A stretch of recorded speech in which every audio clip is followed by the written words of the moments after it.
the sun? Should I go into the sun? So here's my opinion. If you look up this topic, you'll see a lot of information that sun does cause cancer, especially melanoma, which is the #1 skin cancer.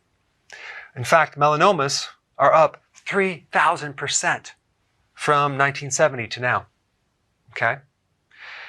Then you have the other fact, which is this.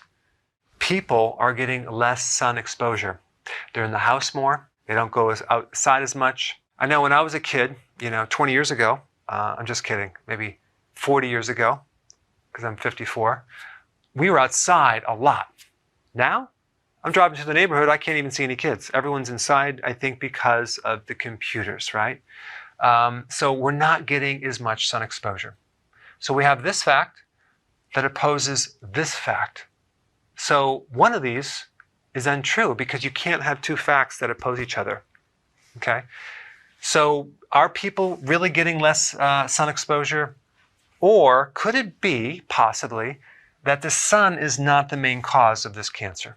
Well, to understand this problem, we have to kind of pull a string to see if there's any additional information that aligns up with this theory or this theory. Okay, check this out. 75% of all melanomas occur in areas on your body which are rarely exposed to the sun.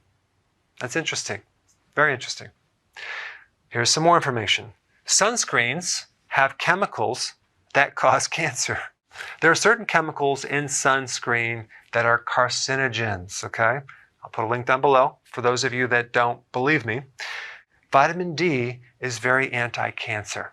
And vitamin D comes from sun exposure. So check this out. There's another study, I'm going to put a link down below, that assesses people with melanoma and their vitamin D levels and found that there's a high level of vitamin D deficiency when in cases of melanoma.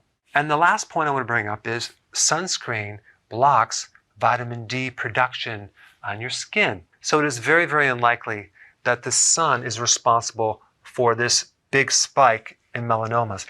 I think it actually has a lot to do with other factors, what people have been eating, a lot of the vegetable oils in our diet that are very inflammatory, soy and corn, also the level of sugar, which cancer can live on. There's a lot of other factors. So based on this information, it can't be the sun.